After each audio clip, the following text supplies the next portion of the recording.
Hello everyone, मैं miss SV आप सभी का आपके अपने चैनल स्टडी फॉर यू पे वेलकम करती हूँ। तो आज मैं आपसे बात करूँगी कि किस तरीके से हम इस चैप्टर को इजी वे में पढ़ सकते हैं। ये हमारा 10th क्लास का चैप्टर है जो कि है करंट इलेक्ट्रिसिटी, जिसमें से काफ़ी ज़्यादा अमाउंट में क्वेश्चंस भी पूछे जाते हैं। तो ये चैप्टर आप सभी के लिए बहुत ज़्यादा इंपॉर्टेंट होने वाला है और ये वीडियो इसी चैप्टर को क्लियर करने के लिए मैं आपको प्रोवाइड कर रही हूँ। तो चलिए हम स्टार्ट करते हैं इस चैप्टर को।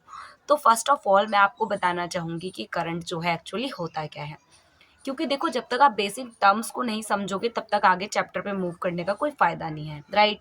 तो देखिए करंट क्या होता है कि करंट होता है the rate of flow of electron, यानी जो रेट का मतलब होता है ना, जो टाइम के रिस्पेक्ट में चल रहा हो, है ना।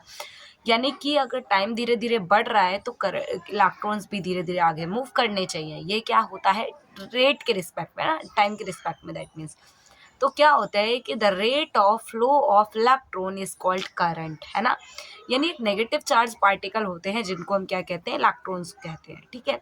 The rate of flow of electron is called current. इसका एक फॉर्मूला भी होता है, क्या होता है, I is equal to Q upon में टी। ये जो मैंने आपको यहाँ पे शो भी किया हुआ है, I is equal to Q upon में टी, दैट मीन्स ये क्या होता है, इसका फॉर्मूला होता है। अगर मैं बात करूं कि जो करंट होता है ना, करंट की ऐसा यूनिट क्या होगी, करंट की ऐसा यूनिट होती है ampere, it's denoted by capital A. वहीं अगर मैं आपसे पूछूं कि इस एम्पियर, जो एम्पियर था, इसका फॉर्मूला क्या होगा। जो एम्पियर है, ए है, ए एम्पियर खुद एक करंट की ऐसा यूनिट है, ठीक है। जो चार्ज होता है यानी क्यू होता है, क्यू एक चार्ज है, इसकी ऐसा यूनिट होती है कूलम। टाइम की ऐसा यूनिट होती है सेकेंड, ये जो है इसका फॉर्मूला हो जाएगा। देन इसके बाद अगर मैं आपसे बात करूं व्हाट इज इलेक्ट्रॉन, इलेक्ट्रॉन क्या होता है, electron is a negative charge particle, है ना, जिसके ऊपर एक नेगेटिव चार्ज होता है। अगर मैं बात करूं, अभी थोड़ी देर पहले मैंने आपसे बोला था कि flow of electron is called current, right. यानी जो टाइम के रिस्पेक्ट में इलेक्ट्रॉन फ्लो कर रहे थे उसे हम क्या कह रहे थे, करंट कह रहे थे। अब मैंने आपको ये तो नहीं बोला कि जो इलेक्ट्रॉन है वो किस डायरेक्शन में मूव कर रहे थे, कैसे मूव कर रहे थे, कहीं ना कहीं तो मूव कर रहे होंगे ना, ऑब्वियस सी बात है। तो जो इलेक्ट्रॉन्स होते हैं वो नेगेटिव से पॉजिटिव की तरफ चलना शुरू करते हैं। बच्चों को कन्फ्यूजन होती है कि वो याद कैसे रखेंगे। तो देखो इलेक्ट्रॉन के ऊपर चार्ज, मैंने अभी आपको बताया कि इलेक्ट्रॉन ना नेगेटिव चार्ज स्पीसीज होते हैं, राइट। तो ये इनके पास नेगेटिव चार्ज होते हैं, तो ये नेगेटिव से ही मूव करना स्टार्ट कर देते हैं, राइट। और वहीं अगर मैं आपसे पूछूं, अगर सोचो इलेक्ट्रॉन इस डायरेक्शन में मूव कर रहे हैं तो करंट हमें से अपोजिट इस डायरेक्शन में मिलेगा। इसका मतलब क्या होगा कि करंट जो है, इलेक्ट्रॉन जिस डायरेक्शन में मूव करते हैं उसे अपोजिटली हमें करंट मिलता है। अगर मैं आपसे बात करूं कि जो इलेक्ट्रॉन है उसकी डायरेक्शन नेगेटिव टू पॉजिटिव है, तो आप मेरे को सिंपली बता सकते हैं कि जो करंट है उसकी डायरेक्शन मैम क्या होगी, पॉजिटिव टू नेगेटिव। इतनी बात सभी बच्चों को क्लियर है।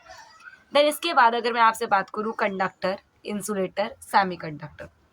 व्हाट इज कंडक्टर, कंडक्टर ऐसा मटेरियल होता है, ऐसा सब्सटेंस होता है जिसके अंदर heat and electricity easily conduct हो जाएगी। फॉर एग्जाम्पल के लिए आप कॉपर ले लो, एल्युमिनियम ले लो, जो हमारे मेटल्स हैं जितने, वो सभी आप इसके अंदर ले सकते हो, उन्हें आप कंडक्टर कहते हैं। अगर मैं बात करूँ इंसुलेटर की, तो इंसुलेटर वो सब्सटेंसेस होते हैं जिनके अंदर हीट और इलेक्ट्रिसिटी कंडक्ट नहीं होगी। फॉर एग्जाम्पल के लिए प्लास्टिक, रबर, कार्बन हो गया आपका। एलिमेंट्स की अगर मैं बात करूँ तो ये जो कुछ एलिमेंट्स भी आपके होते हैं, मैं आपको कुछ दिनों में एक वीडियो प्रोवाइड कर दूंगी जिसमें हम पीरियोडिक टेबल के बारे में पढ़ेंगे, उसके बहुत सारे कॉन्सेप्ट्स को क्लियर करेंगे। वैसे तो मैंने पीरियोडिक टेबल आपको ऑलरेडी प्रोवाइड किया हुआ है, आप एक बार चेक कर लेना मेरे चैनल पर विजिट करके। और बाकी मैं कोशिश करूँगी एक न्यू वीडियो आपको रिसेंटली प्रोवाइड कर दूँ कुछ दिनों बाद, राइट। देन हम थे अपने टॉपिक पे, लास्ट वन क्या है हमारा, सेमी कंडक्टर। कंडक्टर क्या होता है, जिसके अंदर हीट और इलेक्ट्रिसिटी इजीली फ्लो हो जाएगी, कंडक्ट हो जाएगी। वहीं अगर मैं आपसे बात करूँ सेमी कंडक्टर, जो समटाइम इलेक्ट्रिसिटी को पास करेगा और समटाइम नहीं करेगा। दो substance which conduct electricity some time be और सम टाइम बी नॉट, यानी ये इलेक्ट्रिसिटी को कंडक्ट भी कर सकते हैं और नहीं भी कर सकते। एग्जाम्पल क्या होगा मैम, एग्जाम्पल होगा जर्मेनियम और सिलिकॉन, इसी के ही एग्जाम्पल है। जर्मेनियम का सिंबल होता है जी और जो सिलिकॉन होता है उसका सिंबल होता है SI, राइट। इसके बाद आते हैं अपना पोटेंशियल के ऊपर। पोटेंशियल क्या होता है मैम, पोटेंशियल होता है कि जब इलेक्ट्रॉन फ्लो करते हैं तो उस इलेक्ट्रॉन को कोई ना कोई तो डायरेक्शन प्रोवाइड कर ही रहा होगा ना। उस इलेक्ट्रॉन को जो डायरेक्शन प्रोवाइड करता है उसे ही हम कहते हैं पोटेंशियल। मोस्ट इंपॉर्टेंट चीज़ हमारी आती है, what is a potential difference. यहाँ पर 2 पॉइंट है, this is a 1 point. This is the second point B, A और बी। जब ये ए और बी पॉइंट है, इस पॉइंट से लेकर इस पॉइंट तक जो इलेक्ट्रॉन को वर्क डन करना पड़ेगा, यानी जो नेगेटिव चार्ज पार्टिकल को इस ए पॉइंट से बी पॉइंट तक वर्क डन करना पड़ेगा, उसी को ही आप क्या कहते हैं, पोटेंशियल डिफरेंस कहते हैं। तो मैम इसकी सिंपल डेफिनेशन क्या होगी, the work done of charge particle one point two another point is called potential difference. इसका फॉर्मूला भी तो होता होगा ना, इसका फॉर्मूला होता है V is equal to W upon में Q। V क्या है यहाँ पर, V है यहाँ पर पोटेंशियल डिफरेंस, और पोटेंशियल डिफरेंस की एस यूनिट होती है वोल्ट, ठीक है, BOLT, ये इसकी यूनिट हो जाएगी। वहीं अगर मैं आपसे बात करूं कि जो पोटेंशियल डिफरेंस है इसकी एस यूनिट तो वोल्ट हो गई, इसका फॉर्मूला क्या होता है, B is equal to Q upon में T।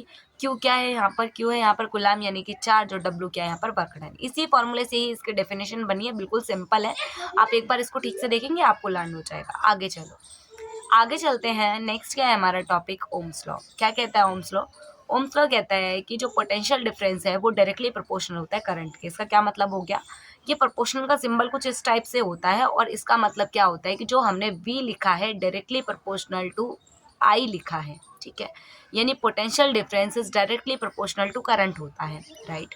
जो प्रोपोर्शनल का सिंपल डायरेक्टली प्रोपोर्शनल का मतलब होता है अगर एक चीज़ बढ़ रही है तो दूसरी चीज़ भी बढ़ेगी, एक चीज़ घट रही है तो दूसरी चीज़ भी घटेगी, ये होता है प्रोपोर्शनल का मतलब। अगर मैं यहाँ पर यूज़ करती हूँ इन्वर्सली प्रोपोर्शनल, इसका मतलब होता है कि एक चीज़ बढ़ेगी तो दूसरी चीज़ घटेगी, और एक चीज़ घटेगी तो दूसरी चीज़ बढ़ेगी, सिंपल है। अब यहाँ पर ओम्स लॉ क्या कहता है, V is directly proportional to I। जब प्रोपोर्शनल हटता है तो कोई ना कोई क्या आ जाता है, कांस्टेंट आ जाता है। यहाँ पर जो कांस्टेंट है वो क्या आएगा, V equal to R I. What is R? R is a resistance और it is called proportionality constant, where R is a proportionality constant और it is also called resistance. अब रेजिस्टेंस क्या होता है, अच्छा ओम का सिंबल देख लिया आप लोगों ने, ऐसे करके बना हुआ होता है, ये ओम का सिंबल होता है। वहीं अगर मैं आपसे बात करूं कि जो रेजिस्टेंस होता है क्या होता है कि इट अपोज द करंट, मतलब एक ऐसा ये हमारा डिवाइस होता है जो कि क्या करता है, हमारे करंट का अपोज करता है। इसका मतलब क्या हो गया, अपोज का मतलब होता है रोकना। मान लो आपके पास एक प्लेन स्लैब वाला एक इंस्ट्रूमेंट है, ऐसे आप उसके ऊपर कुछ सर्कल टाइप से कंचे जैसी चीज़ों को ऊपर से गिरा रहे नीचे, तो वो इजिली फ्लो कर जाएगा नीचे। पर वहीं अगर मैं बात करूँ जो पाइप है वो ऐसे टेढ़े मेढ़े हो जाए तो क्या होगा, उस टाइम पे जो कंचों को नीचे फेंका जाएगा तो वो सारे जो कंचे होंगे वो किस तरीके से आएंगे, वो एज अ मतलब उनमें एक रुकावट क्रिएट हो जाएगी, जिस स्पीड से वो पहले आ रहे थे उस स्पीड से अब नहीं आ पाएंगे। वहीं अगर मैं आपसे यहाँ पर बात करूँ, क्या बात करनी है मेरे को आपको यहाँ से, कि जो रेजिस्टेंस होता है वो एक्चुअली में क्या करता है, करंट का अपोज करता है, करंट को प्रॉपरली जाने नहीं देता। और वहीं अगर मैं आपसे पूछूं यहाँ पर कि क्या होता है कि जो आर है उसका एक कोई ना कोई सिंबल तो होता होगा, इसका सिंबल होता है कुछ इस टाइप से, इसका सिंबल होता है, राइट। अब रेजिस्टेंस की एसआई यूनिट क्या होती है, रेजिस्टेंस की एसआई यूनिट होती है ओम।